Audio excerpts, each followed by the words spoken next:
औज़ुबिल्लाहिमिनश्शैतानिर्रजीम बिस्मिल्लाहिर्रहमानिर्रहीम। मोहतरम ख़वातीन और हज़रात, बहुत से दोस्त ये सवाल करते हैं कि जब भी वो कहीं बैठे होते हैं या थोड़ा टाइम गुजरता है तो उनका गला और उनका मुंह खुश्क होने लगता है। तो बहुत से लोग अक्सर ये सवाल करते हैं कि क्या ये शुगर की अलामत तो नहीं है।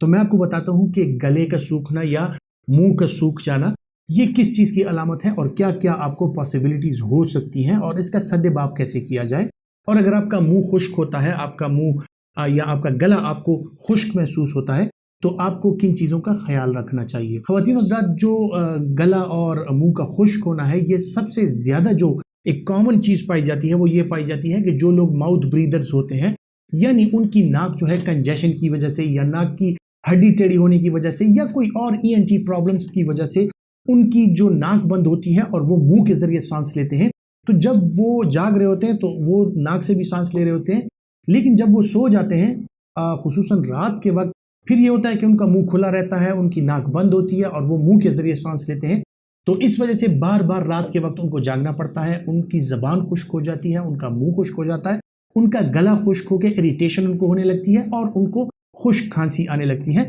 सो ये माउथ ब्रीदर्स की अलामत हो सकती हैं। जब भी वो उठते हैं तो उनका मुंह खुश्क होता है, उनको बार बार पानी की सिप्स लेनी पड़ती हैं और इनको ये प्रॉब्लम जो है ये बहुत अरसे तक रहती है और रात को खुसूसन उन्हें डिस्टर्ब करती है। माउथ ब्रीदर्स के अलावा जो लोग शुगर का शिकार हैं, जिन लोगों को शुगर है और उनका शुगर अनकंट्रोल्ड है, तो वो यकीनन पॉलीडिप्सिया और पॉलीयूरिया का शिकार होते हैं, यानी उनको यूरिन भी बार बार आता है, वो बार बार पेशाब के लिए जाते हैं और उनका गला और मुंह जो है वो बार बार खुश्क होता है। लेकिन इसके साथ साथ उनको और अलामत होती हैं, जिस तरह वजन में कमी आ जाना, बदन में कमजोरी आ जाना, पट्ठों की कमजोरी आ जाना और सर चकराना। ये सारी चीजें जो है अगर शुगर दायमी तौर पे ज्यादा रहे तो इन लोगों में ये प्रॉब्लम्स हो सकती हैं। जिन लोगों में फालिज हो जाए, ख़वातीन और हज़रात, कुछ लोग ऐसे होते हैं जो फालिज का शिकार होते हैं और उनके ब्रेन में जो रगें होती हैं या वो बंद हो जाती हैं, जो इस्कीमिक स्ट्रोक होता है या अगर हेमरेज वगैरह हो जाए और ब्रेन का वो एरिया जो हमारे ऑटोनॉमिक सिस्टम्स को कंट्रोल करता है, अगर ऑटोनॉमिक न्यूरोपैथी उसकी वजह से आ जाती है तो इस वजह से भी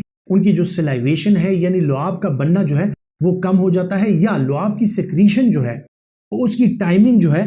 वो ख़राब हो जाती है और इनको अक्सर औकात अपना मुंह जो है वो खुश्क दिखाई देता है और खुश्क महसूस होता है। सो स्ट्रोक के जितने पेशेंट्स हैं जिनको फालिज हुआ हुआ और इसी तरह जो लोग अल्जाइमर्स डिजीज़ का शिकार हो, यानी लेटर एजेस में बुढ़ापे के साथ जिन लोगों में अल्जाइमर्स डिजीज़ हो, उन लोगों में भी ये ऑटोनॉमिक न्यूरोपैथीज और ये आ जाती हैं। इस वजह से उनको उनका मुंह जो है वो खुश्क महसूस होने लगता है। अल्जाइमर्स डिजीज के अलावा ख़वातीन और हज़रात, जो बुढ़ापे में जैसे लोग पहुंचते हैं, सो उनके जो मुंह में जो गदूद हैं, जो सिलाइवरी ग्लैंड्स हैं, वो उम्र के साथ साथ खुश्क होने लगते हैं और उनका भी सिलावा कम सिक्रीट होता है। इस वजह से उनका मुंह जो है वो बार बार सूखता रहता है और बार बार उनको जबान और मुंह के खुश्क होने की शिकायत होती रहती हैं। इसके अलावा ख़वातीन और हज़रात, बहुत से लोग ऐसे होते हैं जो कमज़ोरी की वजह से या मुख्तलिफ़ किस्म की बीमारियों की वजह से या एज रिलेटेड उनमें जो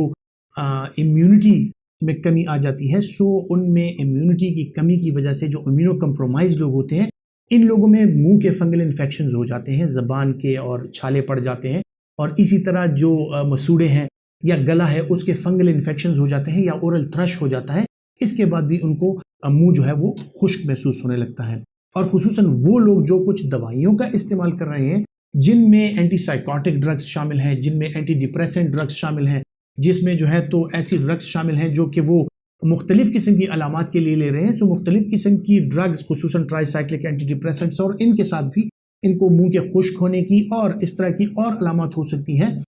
जो कि इन लोगों में डिस्टर्बेंस क्रिएट करती हैं और इन लोगों में एक शकूक व शुबहात पैदा करती हैं कि आया वो शुगर का शिकार तो नहीं है। स्मोकर्स जो हैं, यकीनी तौर पे जो लोग क्रॉनिक स्मोकर्स हैं, जो बहुत ज़्यादा स्मोकिंग करते हैं, उन लोगों में भी ये शिकायत आम रहती हैं। और ऑटो इम्यून डिजीज़, इसमें एक स्पेक्ट्रम ऑफ डिजीज़ है जिसमें एक डिजीज़ पाई जाती है ख़वातीन और हज़रात, जिसको शॉगरेन सिंड्रोम कहा जाता है। सो जिन लोगों में शॉगरेन सिंड्रोम हो उन लोगों के आंखें भी खुश्क हो जाती हैं, टीयर्स का जो यानी आंसुओं का जो बनना है, आंखों के पे जो पानी की फिल्म है उसका बनना वो कमज़ोर हो जाता है और इन लोगों में आंखें भी खुश्क हो जाती हैं, इनका मुंह भी खुश्क होने लगता है। सो शॉगरेन सिंड्रोम इनको अकेले भी हो सकता है और शॉगरेन सिंड्रोम कुछ लोगों को स्किन की एक बीमारी है जिसे स्क्लेरोडर्मा कहा जाता है, जिसमें स्किन इंतहाई थिक हो जाती है, जिसमें ग्लैंड्स जो हैं उनकी रिप्लेसमेंट फाइबर टिश्यू से हो जाती है, उनके ग्लैंड्स जो हैं वो ख़राब हो जाते हैं। सो स्क्लेरोडर्मा के जो पेशेंट्स हैं उनमें भी आंखों का खुश्क होना, मुंह का खुश्क होना और ये अलामत जो है ये नॉर्मली पाई जाती हैं। सो अगर आप में मुंह के खुश्क होने की या गले के खुश्क होने की अलामत पाई जाती हैं, सो आप देख लें कि इन बीमारियों में या इन अवामिल में आपको कौन कौन सी चीज़ें हो सकती हैं। सो आप अगर उसकी तशखीस कर लें या अगर उसकी तशखीस हो जाए तो फिर इलाज आसान है। लेकिन जनरली आप क्या करें कि जिन लोगों का मुंह बार बार खुश्क होता है, जनरली उनके लिए यह है कि बार बार वो पानी का इस्तेमाल करें। कहीं निकलते हुए या जाते हुए अपने साथ पानी की बोतल या फ्लास्क वगैरह ज़रूर रखा करें, ताकि उनको बार बार अगर पानी की ज़रूरत पड़े तो वो सिप्स ले लिया करें। इसके अलावा ख़वातीन और हज़रात, तो मुख्तलिफ़ किस्म के च्युइंगम्स अवेलेबल हैं जिनको चबा के आप जो है तो अपने सलाइवरी ग्लैंड्स को एक्टिवेट कर सकते हैं और आपका सलाइवा जो है वो बार बार बन के आता है। अपने मुंह की सफाई का ख्याल ज़रूर रखिए।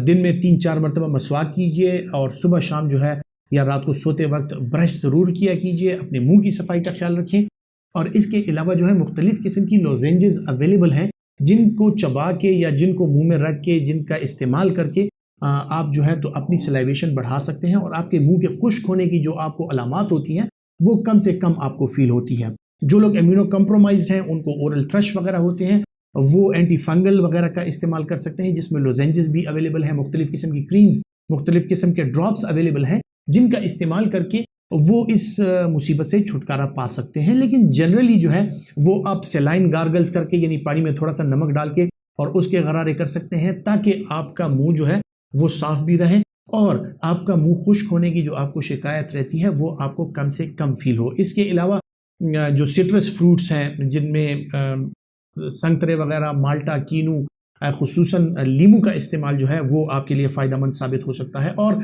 मिंट का इस्तेमाल जो है, जो भी मिंट फ्लेवर चीज़ें आपको अवेलेबल होती हैं या मिंट पुदीने वगैरह का इस्तेमाल अगर आप अपनी खुराक में ज़्यादा करते हैं तो इसके साथ आपको ये मुंह का जो जायका उसके साथ चेंज हो जाता है या मुंह आपको खुश्क महसूस होने लगता है, ये कम से कम हो जाएंगी इंशाल्लाह। सो उम्मीद करता हूं कि इन बातों पर अमल करके आप एक अच्छी और सेहतमंद ज़िंदगी गुजारेंगे और ये वीडियोस जो है अपने ज़्यादा से ज़्यादा दोस्तों के साथ शेयर करेंगे, ताकि जिन लोगों को ये शिकायत हैं, ये प्रॉब्लम्स हैं, उनको इसका फ़ायदा हासिल हो सके। अपना बहुत सा ख्याल रखिएगा। अल्लाह हाफिज़।